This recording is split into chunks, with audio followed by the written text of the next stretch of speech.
Cycling World Cup with Electronic for Professionals. Google Sportsline. Welcome to round 8 of the World Cup, the Championship of Zurich. Hugh Porter here again to guide you through the closing stages. 172 riders from 22 teams took the start. Today's course is a real tough one. 6 laps of a 41.4 kilometre loop, and believe me, it's going to find out the toughest on the course today.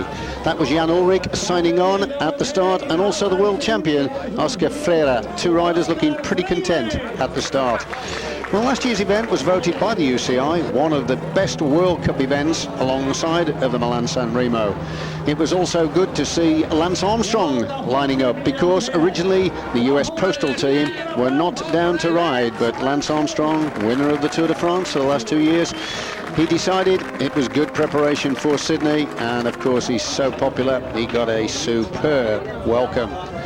So the event, a tough event, as I said. The most consistent of the riders over recent years is Johan Museeuw, having won it twice and was once first, once second, but sadly Museeuw sidelined in hospital after a horrendous accident with his motorbike. But I am delighted to say news coming through that he is actually improving. But of course Museeuw, a non-starter today. Another non-starter today is Comesso from the Seiko squad. He hasn't taken the start either. But today's course, just to repeat my earlier comment, it's 6 laps of a 41.4 kilometre loop, and it's going to be very, very hard indeed. There are 2 climbs, the Van and Steel and the Forrick, and the roads, well, they're narrow in places. They twist and turn high on the outskirts of the city of Zurich. And there is the map showing you the route, and you can see on the profile the 2 climbs that I mentioned, and when they've got to ride up those climbs 6 times, it really will force the riders to work hard. Here are the standings in the World Cup. Eric Zabel leading, but of course he had his feathers trimmed just a week ago in San Sebastian when he missed the final selection. Schmierle second with 2:06, as you can see. Weinstein's third, 1:88. They're the leading 3 contestants in the competition, with 2 more rounds to go after this. The first of those 2 rounds will be the traditional Paris Tour, and then on to the Giro de Lombardy to complete the competition. Well, conditions very, very hot, 33 degrees, little or no wind at all, and that has forced a lot of riders to climb off in the early stages. And the last news we heard was that the leading group, and there's Lance Armstrong and Casagrande in this group, was down to some 40 riders, and the first glimpse of that group there tells me that there's less than 40 now at the head of the race. Armstrong going through, Casagrande is there, the world champion Oscar Freire. In fact, this is a quality group with the lead and head of the race as they're heading on towards the closing stages. Lampre, Dakin, there is Jan Ullrich. Ullrich is in superb condition. Rebellin is there, a past winner of this, Dufaux. So that, as I said, is a quality group. Well then, Oscar Kamenzin, winner of the Tour of Switzerland this year, riding in his home country along with Dufaux. They are 2 riders who would dearly love to put their name here on the record of having achieved a victory in this event. One of the men that never won this event, actually, one of the most consistent of all the classic winners, was Eddy Merckx. He finished second on one occasion. Merckx is actually in the commentary box at the finish, but this is the group that he's chasing. Can't see that this man is going to give them too much assistance, because he's got men up in the leading group. That's Roman Weinsteins. Weinsteins well placed in the World Cup, lying 3rd at the moment with 188 points, and Weinsteins with a very good win in Italy. They have 3 races back-to-back in Italy. Weinsteins won the 3rd event, and Jan Ullrich won the 2nd. And Ullrich, at the moment, says he's at his best weight ever at 70 kilograms. And he said that he's going to devote his efforts today to help Zabel, because the lead of Zabel, as I said, has been trimmed to 124 points. But Zabel is not in that leading group. Looking at the Italian champion there, and now it's Weinsteins taking over.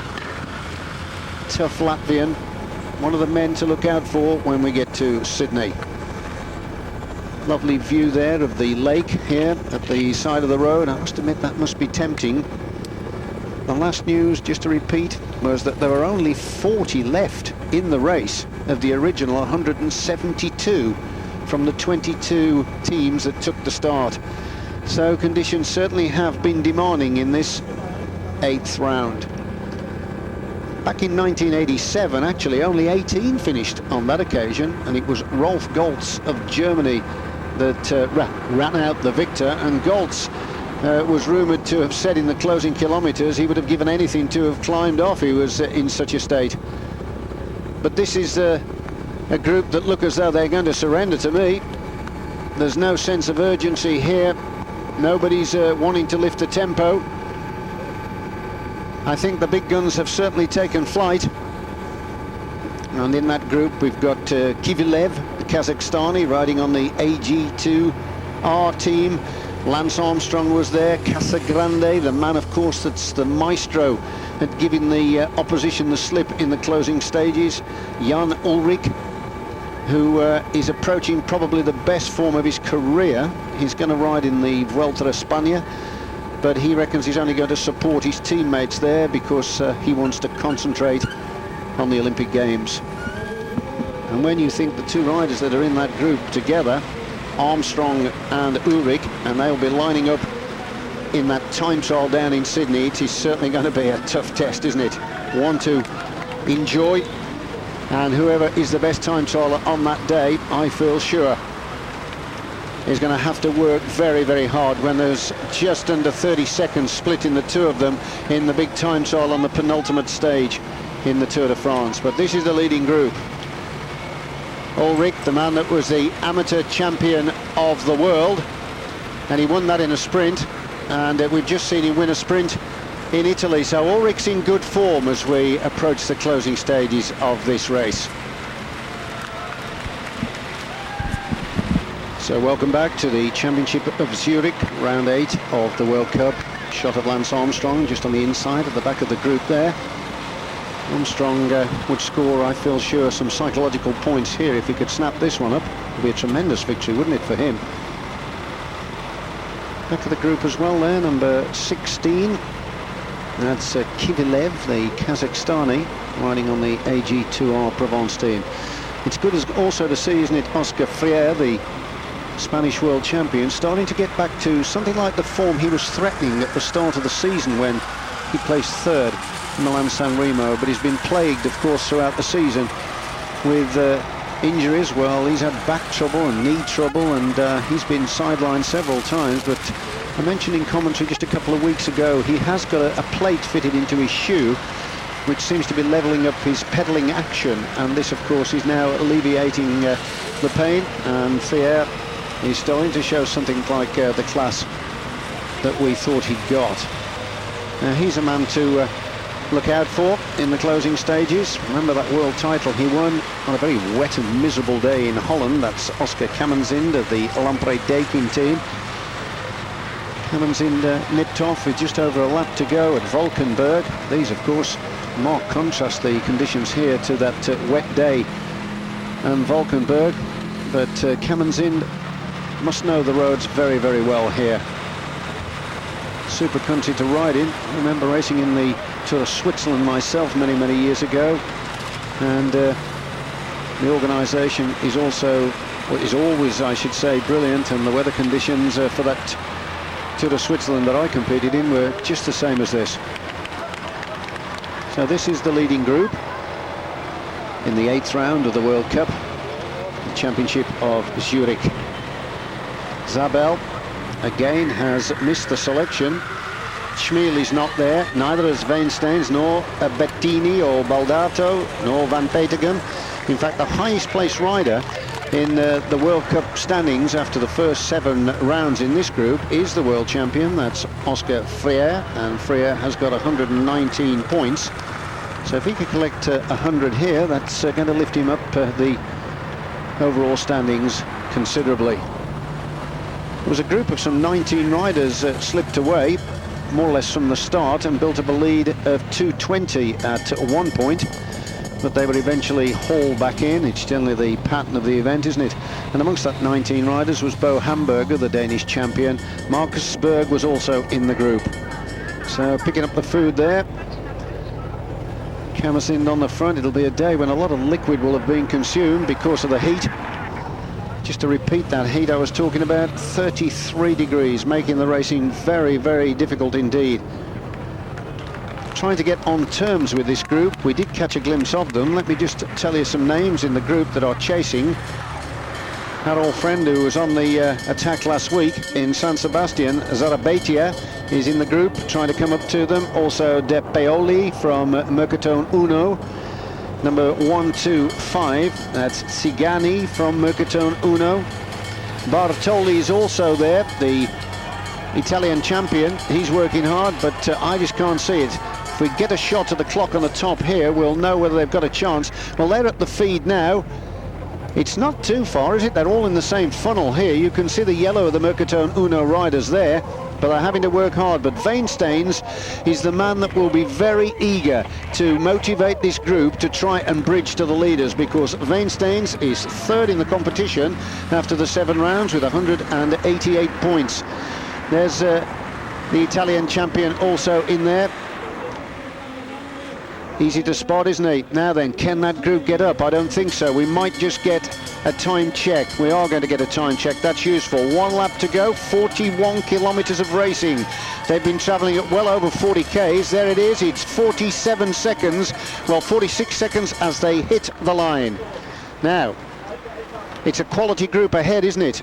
Veensteins is the man that would dearly love to try and bridge here, because it's going to help him significantly in the points.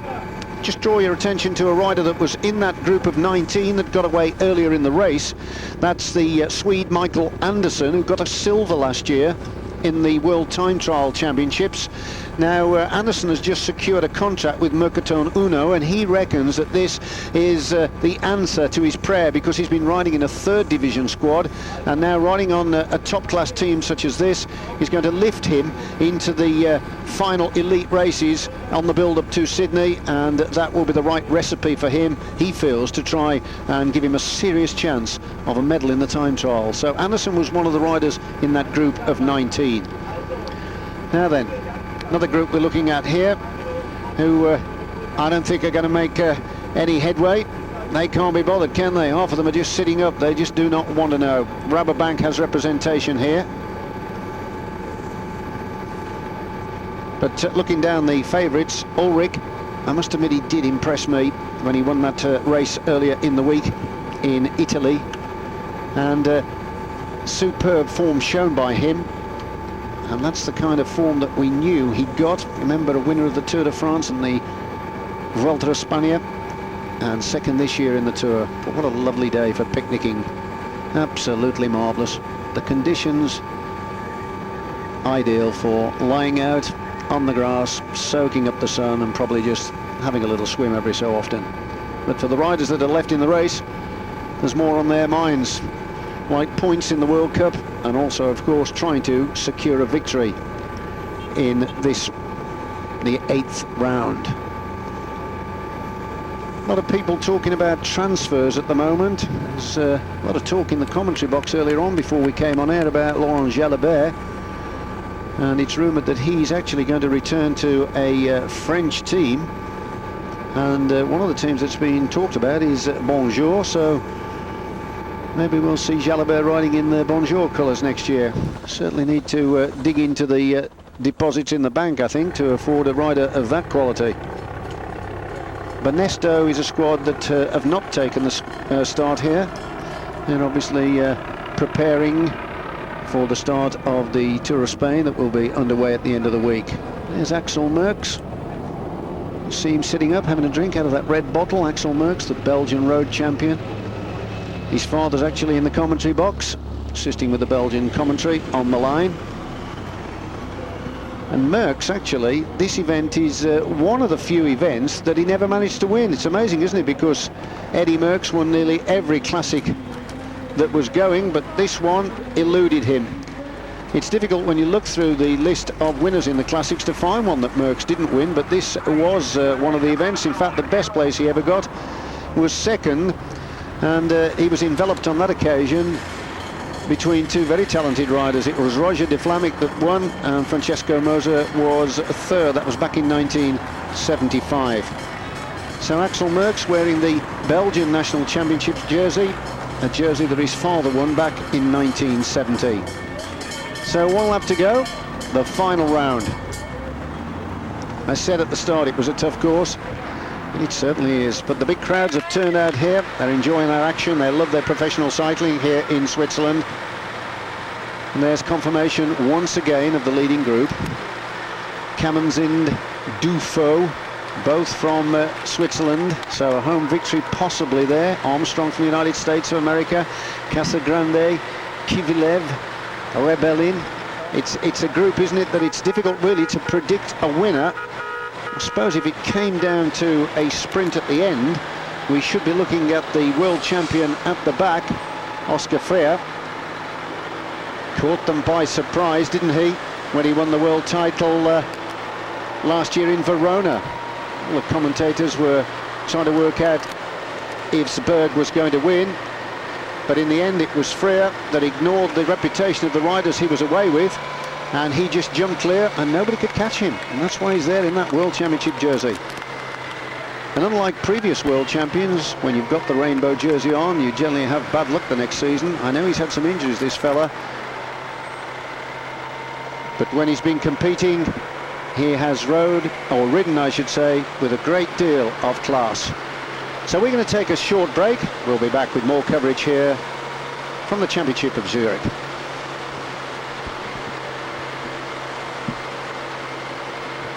Hello and welcome to our continued coverage here of the Championship of Zurich. You're looking at the leading group of riders here. Jan Ullrich,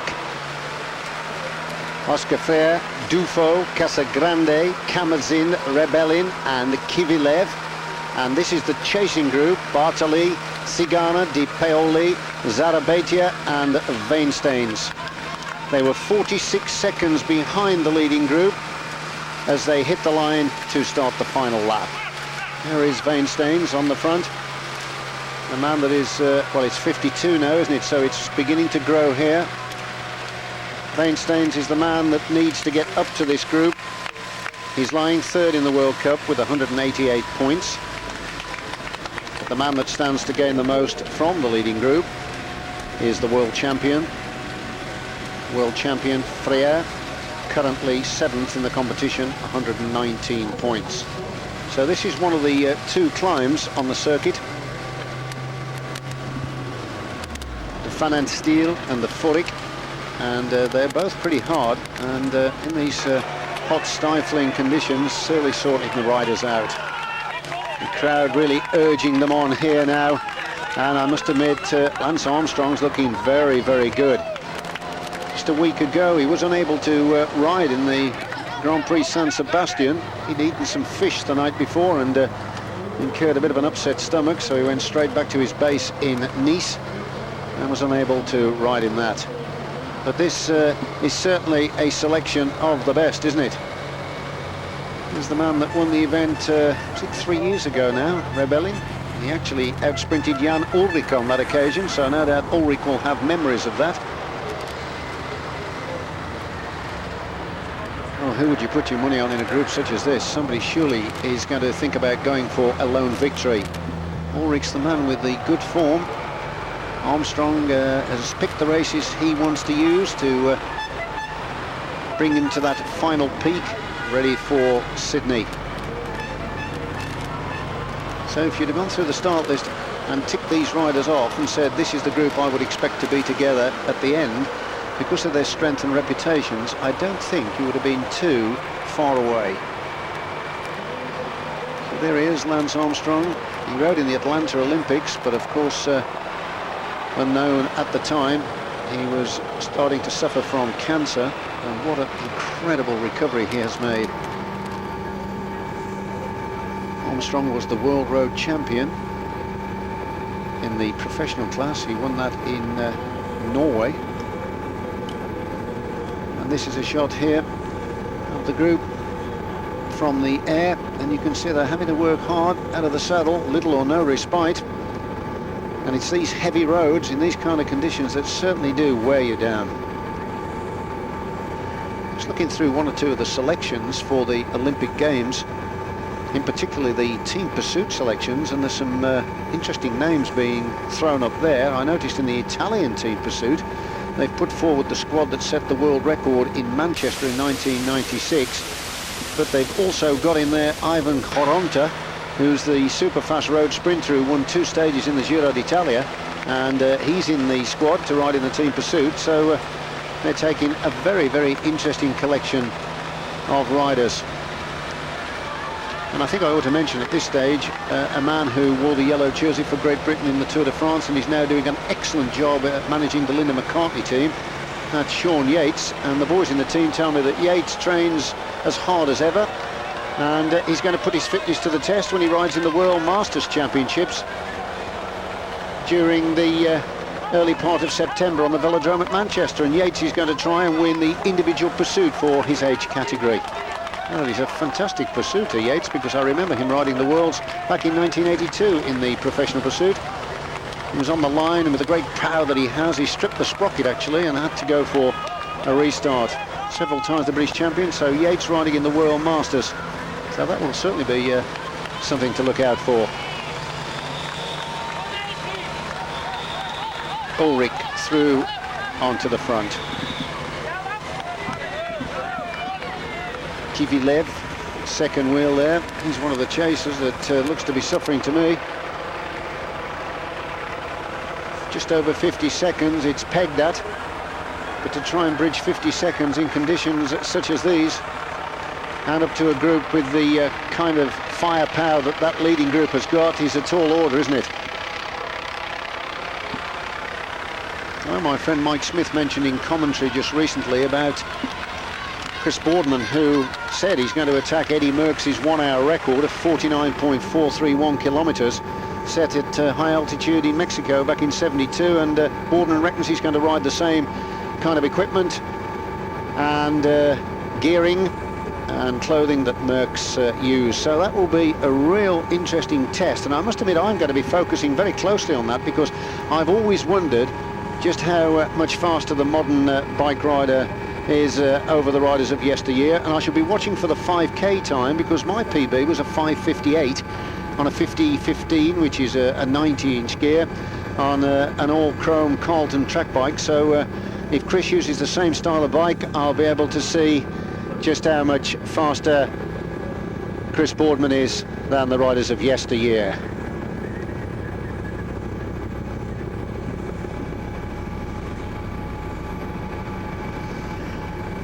So well into this final lap now, and here are the strong men that have emerged in this contest that's over 240 kilometres in searing heat around this circuit that is very unforgiving. There's very, very few places where you can take a breather. There's Rebellin, Dufo, Freya, Armstrong just nipping in at the back and deciding not to take his turn on that occasion. Can't quite work out why not. That's the rider from the Lampre-Dakin. That's Oscar Kamenzind. Well, the programme for quite a few of these riders will be to go to the Vuelta, which starts in a week's time, and one or two of them will be, I feel, ducking out of that in their preparation for Sydney, and quite a few of the riders are going off to ride in the Tour of Poland.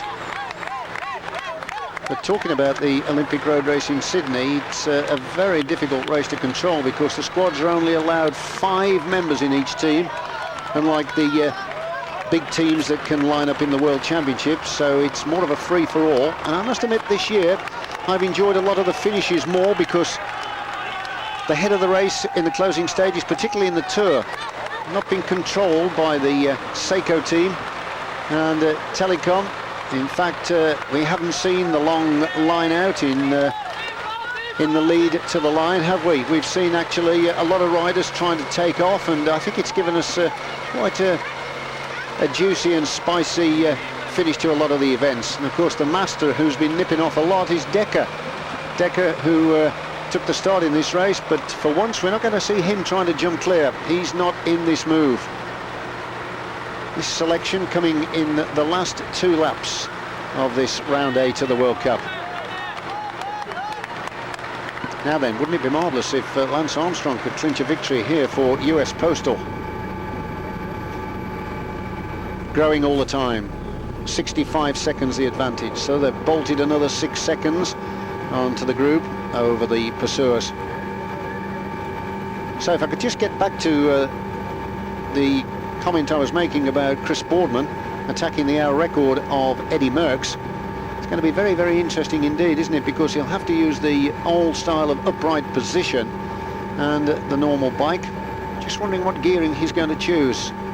Wouldn't know what gear Merckx used. I would think it would be something around about 92.6 or 94 on that occasion when he set the hour record in Mexico. And for old Chris Boardman, of course, the fact that he's been sick and been sidelined and missed the Tour de France, which is great preparation for him, ready for the Olympics, it's really not helping him at all. He rode a Tour time trial just the other week in Switzerland and placed 3rd. He's just ridden in the Tour Limousin as part of his preparation. He managed to get a ride in that.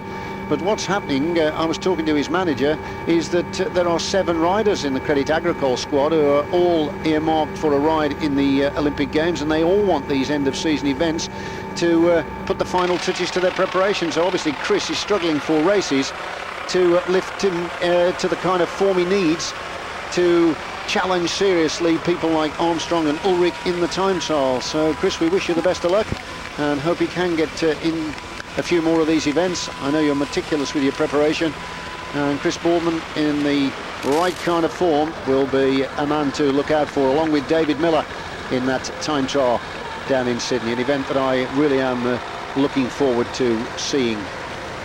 Here's the composition once again on the screen of the leading group.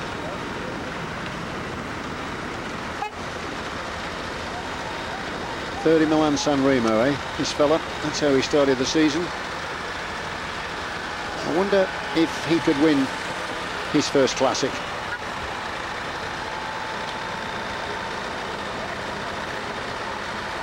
Not a cloud in the sky. Very, very hot indeed. Tough conditions. A little bit of sad news for me as well.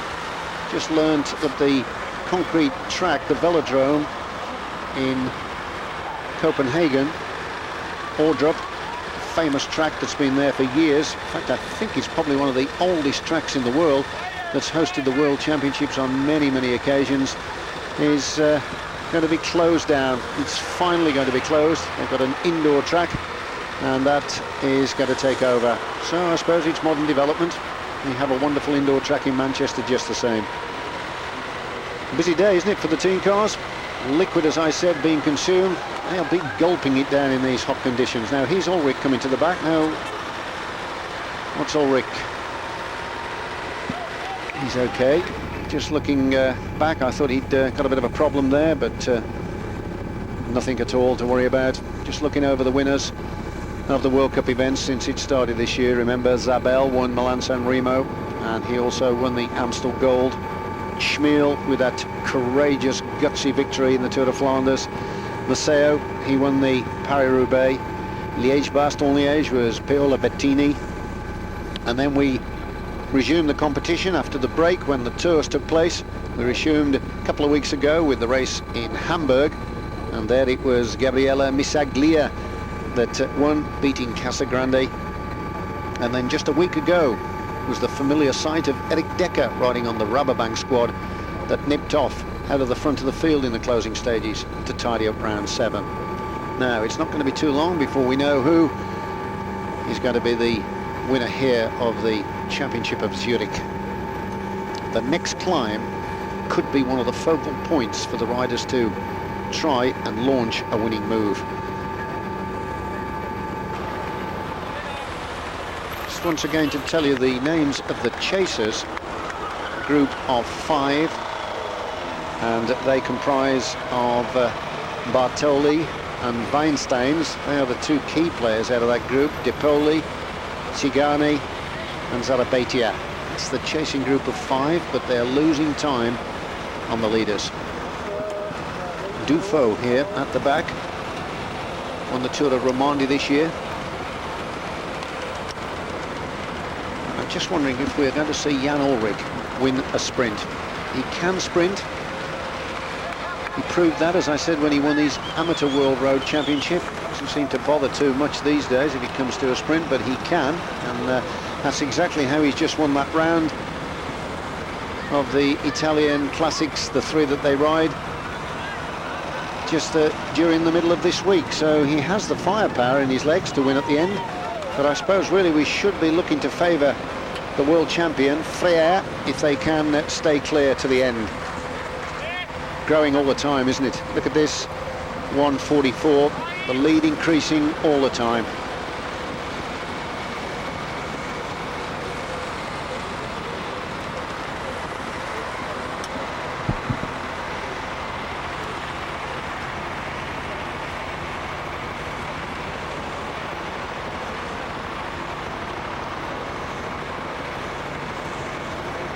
So the leading group halfway round this closing lap of 41.4 kilometres. Ullrich at the front, well, just swinging over to the left. First in the Coppa Agostini, that was the event that he won in Italy. He out-sprinted Dennis Lunke from the Colpack team to take that, but he was the animator of the event.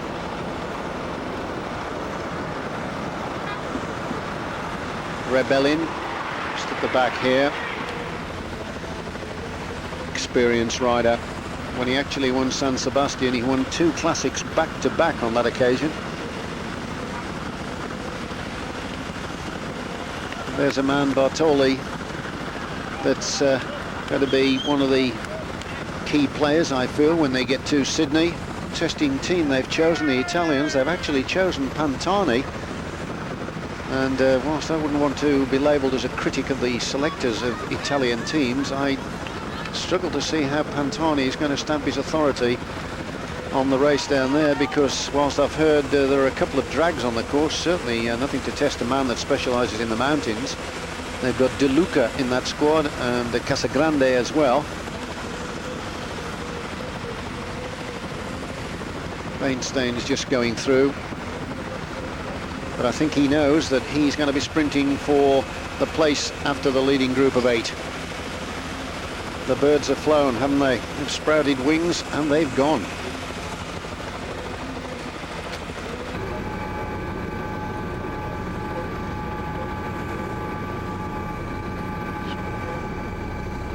A couple of riders just slightly off the back here of this leading group. Nothing to worry about. Slight bit of daylight. They've probably just been going back to one of the team cars to collect a bottle. So Ullrich at the front. Frère, world champion, just takes over the relaying now and the pace setting.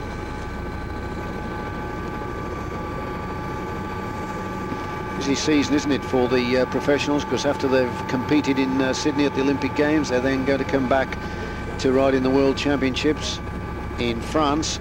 And quite a few of the pros actually have opted out of competing in the Olympics. They want to concentrate more fully on the World Championship. They feel the long journey certainly not going to help them. And they also know that the course for that World Road title is going to be tough. And the World Championship jersey means such an awful lot, doesn't it, when sponsors are trying to seal contracts with riders. Now here comes Dufaux.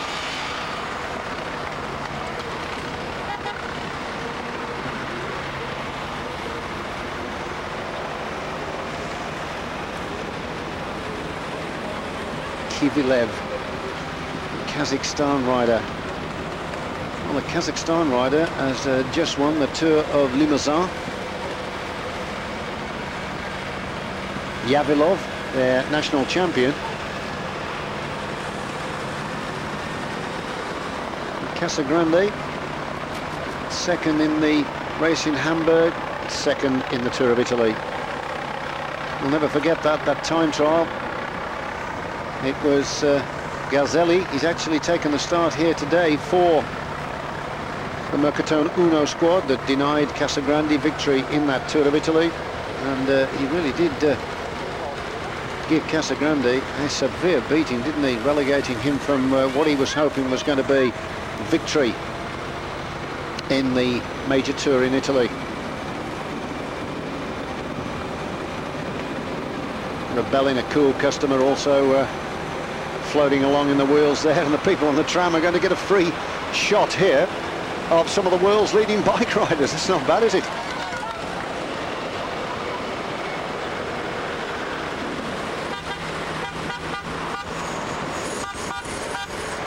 Wondering what the tactics are going to be here on the next climb. Somebody surely is going to have to take off. Oscar Freire must be the man that's the strongest here for the sprint at the end. Just thinking back to the beginning of the season, Rebelling got himself a third place in the Liège-Bastogne-Liège, and Bettini was the victor there. He's a bit of a cool customer and a good tactician. 2 minutes and 1 second, so with every pedal rev they're going further and further away. Now this is another one of those drags, as you can see. It doesn't look much, does it? But when you've been in the saddle some 5.5 hours plus in this kind of heat, then it certainly does start to hurt.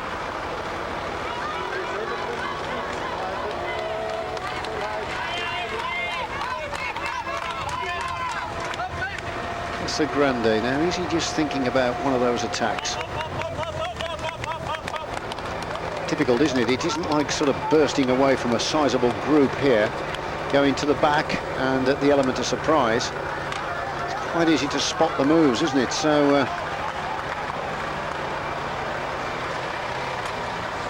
who is going to make the effort? Armstrong coming through, then Dufault, then Freire, then Ulrich. Narrow twisting roads, and it looks like the group has shed its first rider, so I think that casualty is Kivilev.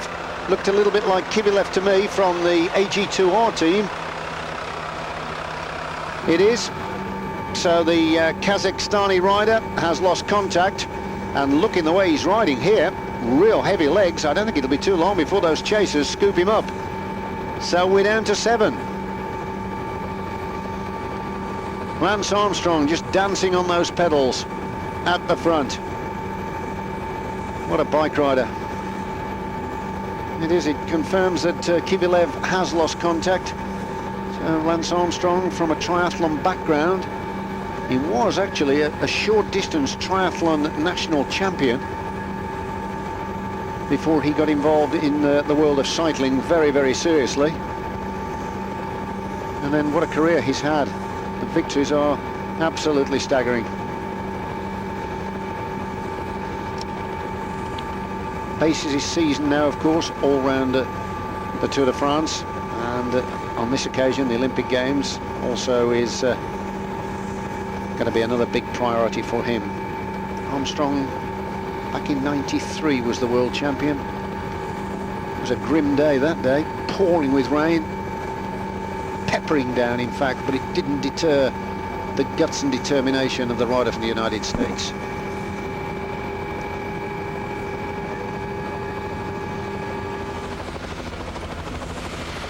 There he is, Kivilev. He really has blown. Won't be too long before that group, as I said, behind scoop him up. Casagrande at the front, Freire, Dufault on the outside, Ulrich.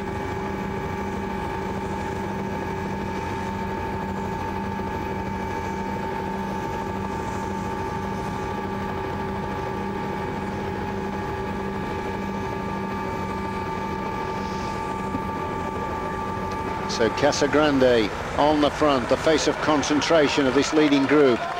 Freire, the world champion, Ulrich, Dufault on the inside. Two riders in this group from Switzerland, one from Germany.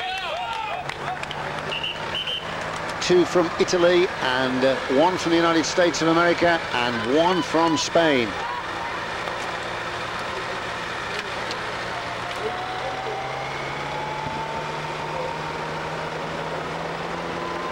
Winds on, doesn't it? On and on it winds. Encouragement from the side. You want to see a local victory. 21 kilometres of riding to go. So that's approximately 12.5 miles. Cameron's at the back. He's wearing the trim, as you could see, on his sleeve. As a past world champion, you'll see that Armstrong has exactly the same. There it is. And of course the world champion himself, the only man allowed to wear that jersey in a road race. The honour of being the world champion.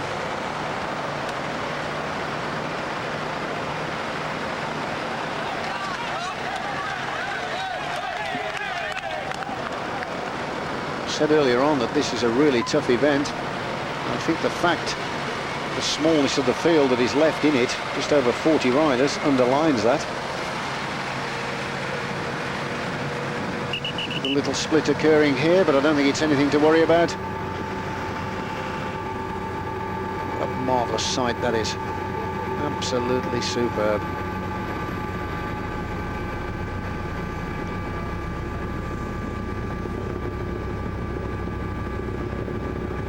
Twists and turns, this course. It's one of the few classics that's actually run round a circuit, so many laps. Generally they go out and do a big loop.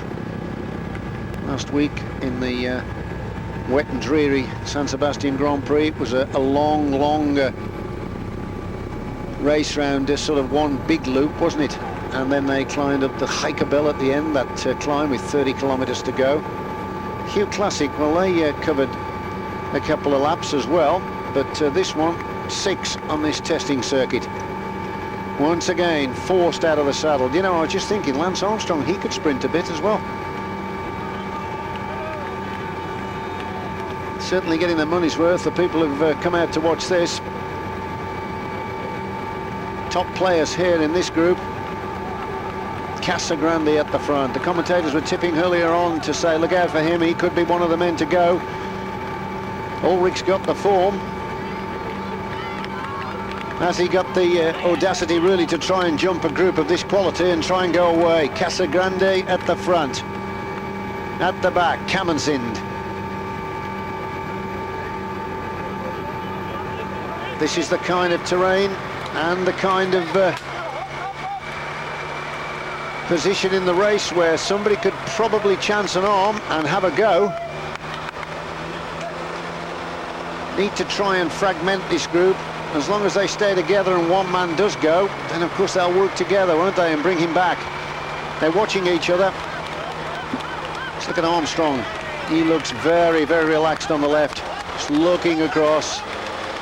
No sense of urgency in his pedalling style. Ulrich at the front. He was here, of course, to protect the interests of Zabel, but Zabel not here at all in the selection. It's going to be costly for him. If Freya could win, because he could close that gap down significantly. 100 points to go with the 119 that he's got would lift him up to 219.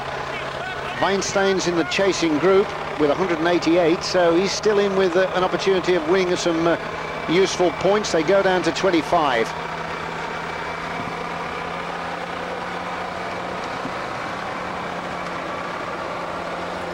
So Switzerland have actually won this event on 38 occasions. It's not bad, is it? 38 occasions. They hold the record. Italy are second. If you like these kind of stats, Italy with 17, Belgium third with 14, and then we just drop away quite quickly there. Germany and Holland have had 4 each, and then we've got a cluster of companies with 1 each. It looks like Casagrande's having a go here. There's a yellow hat on the front, you can easily pick him out. Yes, Casagrande lifting the tempo now. Well, he's not bothered about the reputation of the company he's got. On the front he goes, and he's turning the screw. Well, At the back, Rebellin looks as though he's the man that's paying for this. He's lost a few lengths there, hasn't he, Rebellin? Now, is he just feinting the move or not? I can't work it out. No, he's back up, but it has broken fractionally. Casagrande, with that injection of pace, has caused a little bit of damage there. Armstrong in the middle in no man's land. Is that Ulrich at the back of that group? I think it is, and it looks like Dufaux as well. He's looking through the trees from this distance with the aerial shot. A little bit difficult to pick them out, but definitely it was Casagrande that lifted the pace there. You can recognise him so easily in that yellow hat. Now then, are they back together? Just waiting to see. Behind the trees. Frustrating this, isn't it? We don't have a camera in a static position. We're not getting a long shot either. Plenty of shots of the motorbikes at the front, and the spectators. 1, 2, 3, 4. We've got 4 in the leading group. Now, Rebellin has obviously suffered from that injection of pace, and it was Casagrande that did the damage. So, and the world champion, of course, has lost contact, along with Kamenzin. Well, there's a turn-up. So, Friere, Kamenzin are detached, and I assume behind these two is Rebellin. So 4 men now at the head of the race. They'll need to get together and start to work though, because otherwise on the descent the other side they might get back as I speak. Rebellin is here. So the previous shot we had of him, he was at the back of the group, but he's here. Read the move well. So 5 riders ahead. Casagrande, Dufaux, Ulrich, Armstrong, Rebellin.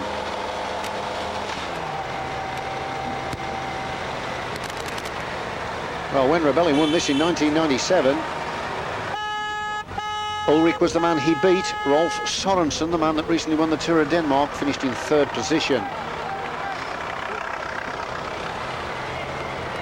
Intriguing quintet of riders we've got here now at the head. Crowd is urging the men on, and of course they're looking out for Dufaux here. Dufaux coming from Switzerland. Ulrich now at the front, beginning to gather himself, hands on the bottom of the bars. Is he going to try and lift the tempo? In fact, they've had a super day here watching this race. Yes, looks like Ulrich is beginning now to lift the pace again. Rebellin looks as though he's suffering. Ulrich is starting to go away. He's distancing himself from the rest. Look at this, Jan Ulrich. He's taking flight. I just said he had that victory in Italy. I know he's in superb form. He said he's at his best weight ever, and looking forward to Sydney. Ulrich now making an early strike for home. If he could open the gap and grit his teeth and find the right gear. He's a superb time trialer. It'll be a hard task for the pursuers to close down. Look at Ulrich. Ulrich has taken flight. He's never won a classic. This would be his first classic victory. He takes a cursory look back. Has he done enough damage? Well, it's Casagrande trying to come across the gap. Looks about 60 or 70 metres from here. What a powerhouse of a rider, this man. Sensational bike rider, Ulrich. Comes over the top of that Prem. Casagrande's seen it all before. I'm coming back, he said. You're not getting away that easy. Dufaux's in the wheel of Casagrande. Now a triumvirate of quality riders at the head. Well, the little move has done some damage. Now then, if we could just get a shot back, we will see if Armstrong is going to come up to the leading 3. I think Lance Armstrong was the final rider to be detached from the 5. Here comes Friere, the world champion, Kamenzin in his wheel. Nice wide open road here.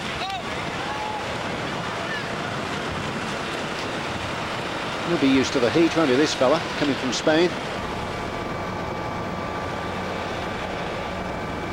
Well, this is Rebellin and Armstrong, and there are the leading 3. So the other 2, of course, are behind them. So we're inside the closing 10 miles now. I don't know who you're going to pick as a winner for this one. Dufaux of Switzerland on the front. Then Ulrich, followed by Casagrande.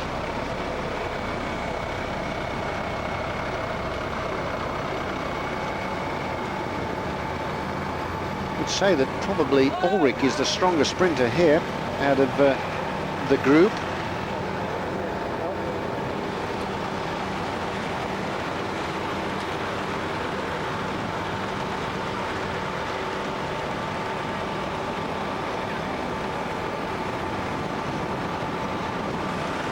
So there's Rebellin, the man who knows what it's like to stand on the top spot on the podium as a winner of this event with Lance Armstrong. Armstrong has picked his events with meticulous care in his final build-up for the Olympic Games in Sydney. 1 or 2 time trials to ride, 2-ups, and classics as well. He's not going to be riding in the Tour of Spain. Rebellin is going with the Italian squad to Sydney, along with Pantani, De Luca, Casagrande and Bartoli. Interesting lineup there. Now then, let's just take another look at this leading group. Certainly will be the toast of Germany after this one, Ulrich. He does get some pretty unfair criticism at times, I think, about his weight. He wants to enjoy himself and relax a little bit in the winter. Well, let him do so. Still bounces back with some brilliant performances. Twice second in the Tour de France, once a winner of the Tour of Spain last year, and he is the reigning world time trial champion. Can't ask for too much more than that, can you? Certainly gives a fine return for his sponsor, Telecom. Just amid Telecom, there's 1 or 2 riders who are making moves from that team. Jaschke is one who is rumoured to be going to Onse. Jaschke said that he always feels he's riding in the shadow of Ulrich, and there's no animosity about it. He wants to make a move and try and improve on his own career. And Udo Boltz, that tough guy who rides on the Telecom team, well, Udo Boltz is rumoured to be going to have a crack at the Hawaii Ironman triathlon. So there's a test. So, as though he's not getting enough pain when he's riding on his bike, he wants to have a crack at the Ironman as well. So, Boltz from the Telecom team, who knows where he's going to finish in that. They reckon he's a pretty handy swimmer and not a bad runner. He just wants to finish the event, and he said that he wouldn't mind trying to record the quickest time in the time trial stage. Now, Dufo just a little bit concerned, taking a look back to see what's happening. But I can't see that these 3 are now going to come back up to him, or back up to the leading group.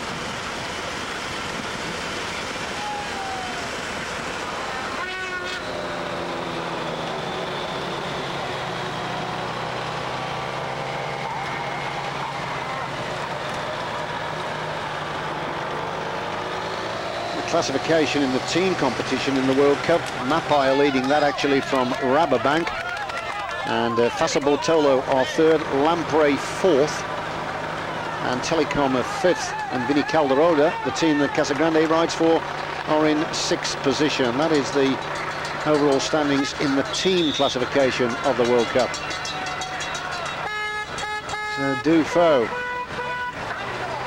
with his zip right down there on the jersey, trying to get a little bit of air onto the chest, gulping in the air. And the Casagrande. I'm just wondering if we're going to see another attack from Jan Ulrich. It's another one of those leg breakers, isn't it? Particularly in the closing stages. Well, if Ulrich could win this, this will be the 3rd victory for Telecom in the World Cup events. The other 2 coming from Zabel in Milan-San Remo and in the Amstel Gold.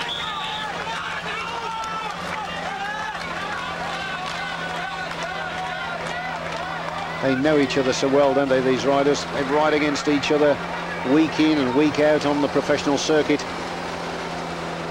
And that's the one thing about the World Championships and the Games when they go to ride there. Remember, the riders ride as a national team, and it's one of the few occasions that they do that. So, having ridden all the year for their sponsor, they suddenly have to change their tack slightly and support each other in a national team. Well, who's your money on here? Casagrande, as I said earlier, the exponent of the surprise attack. Dufault, good tour rider. Ulrich, the man in superb form after that recent victory in Italy. And he's a good sprinter as well, so it might be a victory for Ulrich. He was quoted as saying in the press before the race that he felt in superb form after that win in the Coppa Agostina. Well, these two are not going to get back, are they? Armstrong and Rebellin. At the moment they're riding for 4th and 5th. That's providing, of course, the two that are just down the road behind them, Kamazinda and the world champion Friere, don't get up to him.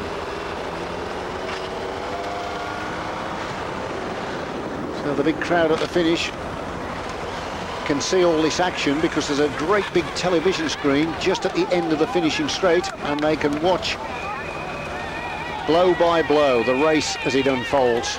And that's how the atmosphere builds.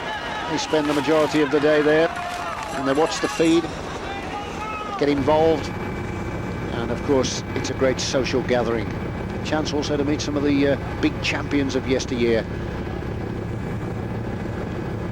We've got commentating just to my left, actually, the man that's just recently retired, a member of the Rabobank team, Audrey van der Poel, former world cyclo cross champion, and Audrey van der Poel has won this particular classic as well.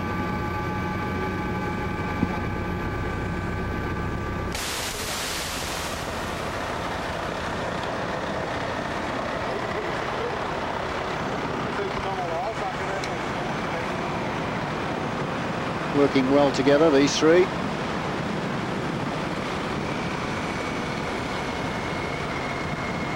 Rebellin is actually 12th in this World Cup competition behind. He's got 92 points. So this is a good ride by him as well. An idea of the kind of pace that they're travelling at. And the race has been very hot, not only with the temperature, but well over 40 kilometres an hour.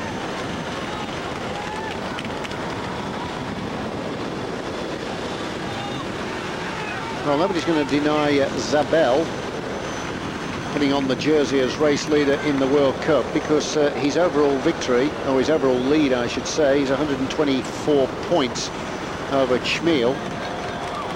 So he will put the jersey on again as the competition will take a break before it resumes in October.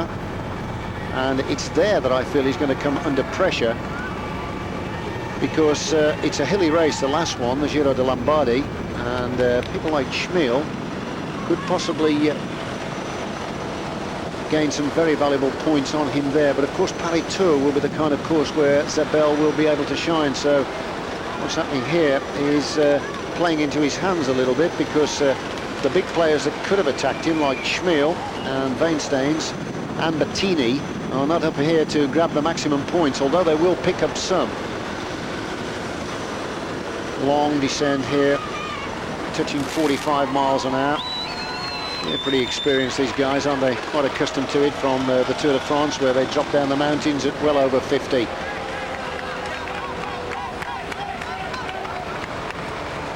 hear the crowd chanting on the roadside, and I think a lot of those chants are going to be for Dufault.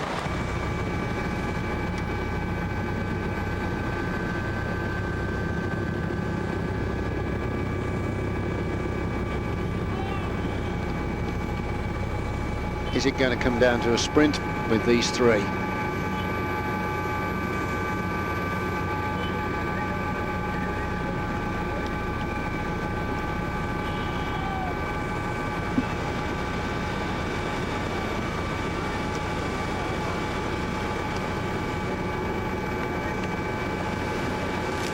Long straight road. It's a difficult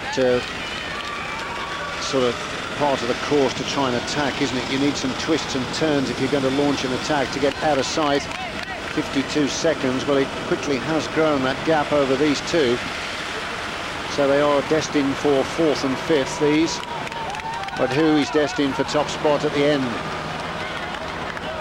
Caption clearly confirms the names of the leaders. 3 different teams and 3 different countries. Italy, Switzerland and Germany. Telecom, Seiko and Vinny Calderola.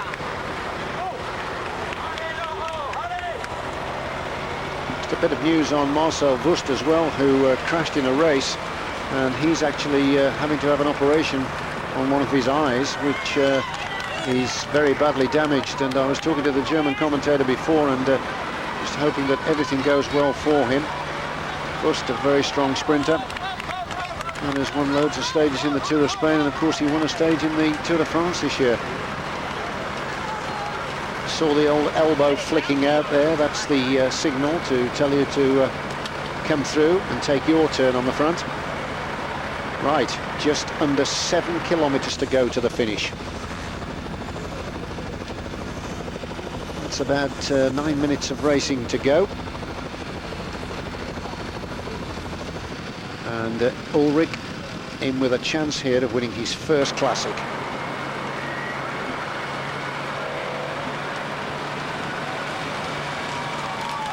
Casagrande, of course, knows what it's like to sweep over the line and win a classic and a round of the World Cup. He won the San Sebastian Grand Prix twice in a row. Finished second in the Who Classic in Hamburg as well, 2 races ago, to Missaglia.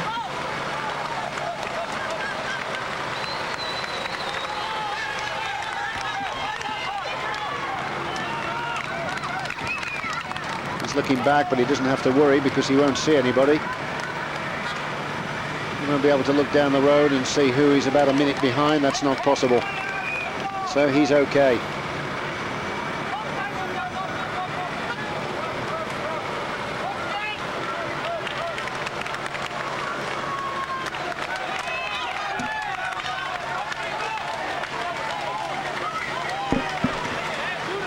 Now then, what is he telling him? 5 kilometers to go. Is he going to tell Dufaux to launch an attack?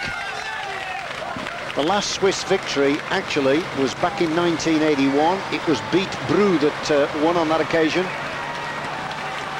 So 19 years they've been waiting for a victory, Switzerland. And the last time they placed a rider on the podium was back in 1988, and it was Tony Rominger that finished 3rd on that occasion. Now, can Dufaux put that right? 54 seconds the advantage over the chasers. That's Rebellin and Armstrong.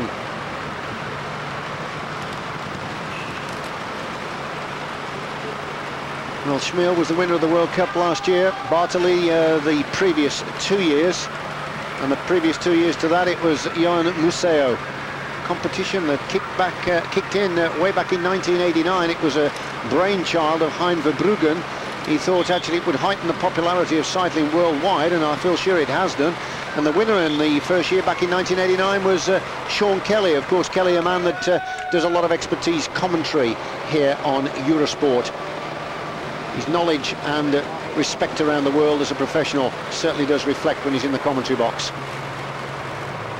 Eurosport's gain to have one of the greatest bike riders of all time.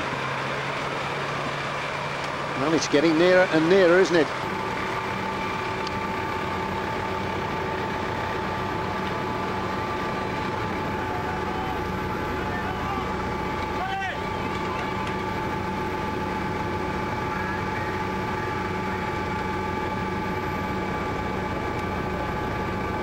It's going to be too long now before we start to see the one kite, so the 1 kilometer kite. Is anybody going to take a flyer? 3 different teams, of course, you see. That's what makes it difficult. If there were 2 there from the same squad, then they could bring into play the old 1-2 tactic. When one could go down the road, it would force the other to have to chase them down and thus sap the strength of the legs of the others. But it's not the case, is it? Casagrande, he's so small, isn't he? Dispensed with his bottles, Ulrich, so has Dufaux. They've thrown them away. They don't want to carry any extra weight. And Casagrande, everything down to the lightest possible bike that they can have. They don't want any fluid swilling around in bottles. Now then, are they going to start finessing at all?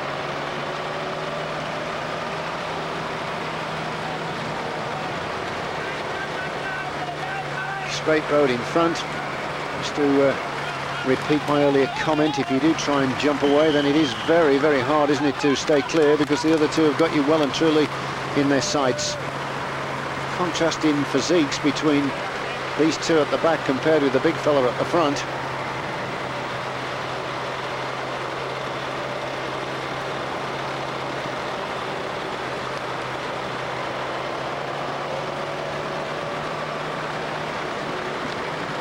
Right gear selection is going to be very important as well for the sprint.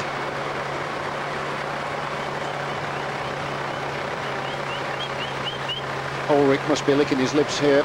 I feel sure he's the man that could take this.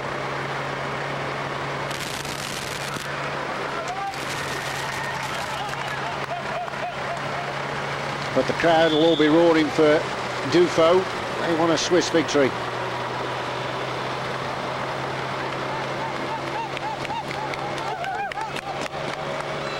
Right, less than 3 kilometres to go. Dufaux sits there in the wheel of Jan Ulrich, the world time trial champion. Casagrande on the outside now. If he wanted to take a chance, now would be the time, because he's at the back of the group, but no, they still continue to work evenly. Nobody is trying to save themselves. They're all sharing the workload, weaving from one side of the road to the other.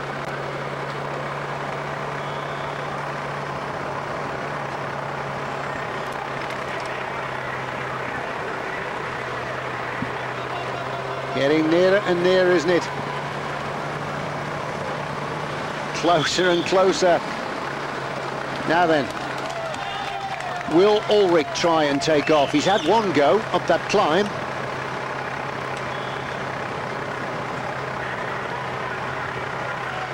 Stretching the legs a little bit, and you've been heaving a big gear all the way down the centre of the road like this in the closing stages. That can certainly sap the strength. 1 kilometre to go, then 1,000 metres. Ulrich's up the front. Not the best position to be. Nobody wants to come past him, so he's trying to force them to lead it out. Ulrich looks as though he's going to have a go. From over 1 kilometre to go, Jan Ulrich's gone. Is he going to commit himself, or is he just kidding and trying to make the others close up, and then he will have another go as well? No, it's too early. I thought so. Ulrich, with almost a 4 kilometre of racing to go, went to the front, and that's over 1 minute, isn't it? But now he's got Dufaux in his wheel, and Casagrande sits third. That's not a good position for Ulrich. He's trying to rid himself of it and force the others to come to the front, but at the moment they're pretty cagey, these two. They're not allowing him to do so. Now then, can he win from the front? He's going to have to keep looking and watching for anybody trying to jump clear. Wouldn't be surprised if he doesn't hug one of the curbs, and he's only got to look over one shoulder. If he goes down the centre of the road, both sides of the road are free, and that is, of course, when you can be caught napping. Right, Ulrich at the front. He's been second in this event once before. He would dearly love to win his first classic. It's Dufaux second wheel. Casagrande sitting third. Points at stake in the World Cup here. They're not bothered about that. They're more interested in trying to win the Classic. Ulrich's leading this one out from the front. He's won the World Amateur title in a sprint, but has he got the power to hold them off? It's Ulrich at the front. Dufaux challenging on the left, and I think Dufaux's going to get it. And Dufaux takes it. A Swiss victory. Well. Ulrich was in the worst position throughout in the sprint, and Dufaux capitalised on it and came through to steal it on the line. So victory then for Dufaux, winning that one. He will be absolutely pleased with that. I should think so. So the victor is from Switzerland, and that is Dufaux. Second, it looked like Ulrich, and I'm assuming it was Casagrande third. We'll see a slow-mo of that to confirm before we close the programme down. Well, there he is. He's loving every minute of it, isn't he? Laurent Dufaux from Switzerland, the victor. Well, what a performance. I was saying a little earlier in commentary, the last time they won was back in 1981. Beat Brew was the victor then, but now Dufaux has wiped away that record because he has won the race here, the Championship of Zurich. Now, Rebellin leading Armstrong out. This is for 4th and 5th as they come up to the line. Rebellin, well, he takes 4th, Armstrong 5th. They didn't really bother, did they? Welcome back to the Championship of Zurich, and you can see that Dufaux, the winner, has now been joined on the podium by the third place finisher here in this event, and that is Francesco Casagrande, and the man that ended the day in the runner-up position, Jan Ullrich. So the three big strong men at the end of this race, which was over 240 kilometres in searing heat of 33 degrees plus with little or no wind, saw riders falling by the wayside like flies. This, of course, is the moment that they enjoy, and just wondering if we're going to see a little bit of fun. One or two of the cyclists on the podium do what they do. Yes, at the end of the motor racing Grand Prix, Ulrich having a bit of a job to open his champagne there, but they're all friends now, aren't they, for the whole day.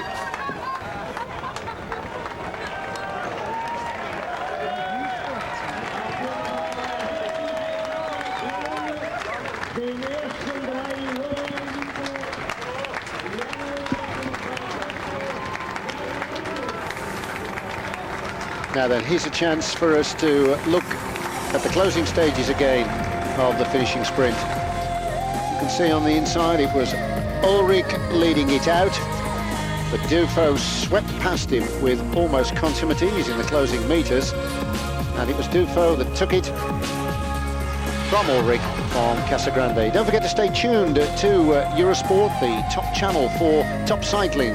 We've got the Vuelta a España starting at the end of the week, 3 weeks of coverage of the Tour of Spain, and of course they'll be covering the whole of the Olympic Games as well, so lots to look forward to.